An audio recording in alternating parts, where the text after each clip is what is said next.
for today's video, titinola tayo. Ito na, nakaready na yung ating isda, tsaka yung mga natin ingredients. Kamatis, bell pepper, green pea, galing yun sa mga tanim ko, at tsaka itong dahon ng sibuyas. Nagpakulo na tayo ng tubig guys, na may asin. Ayan na guys.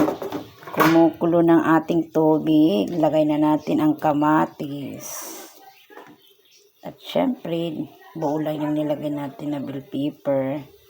Tsaka itong dahon ng sibuyas. Hati-hatiin natin.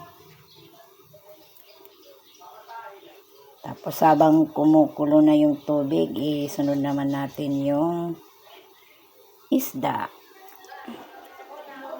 Tapos mag-antay lang tayo ng ilang minuto. Pag ulit at medyo luto na ang isda, lagyan na natin ng pampalasa. Takpan mo muna natin ito.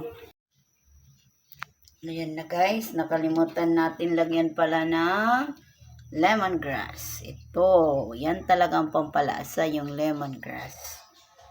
So ngayon, habang kumukulo, ilagay na natin ang ating pampalasa.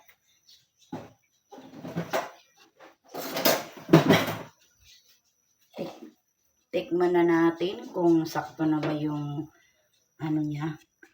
asin niya.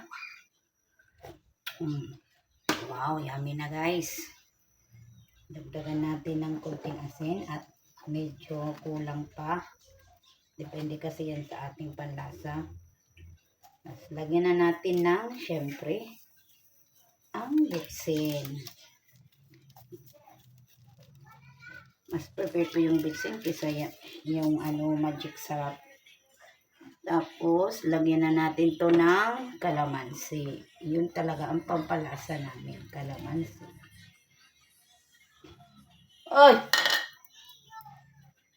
Tikman natin ulit kung sakto na ba yung lasa niya. Yan lang po ang ating main ingredients pag nagtitinola tayo ng isda.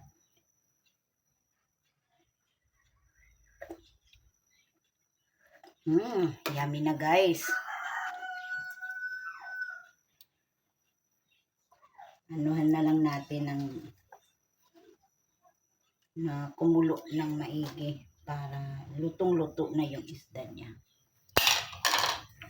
Thank you for watching. God bless. Don't forget to follow, like, comments, and share. Paki-subscribe na rin at huwag kalimutan ang notification bell para sa mga susunod na updates o video. God bless.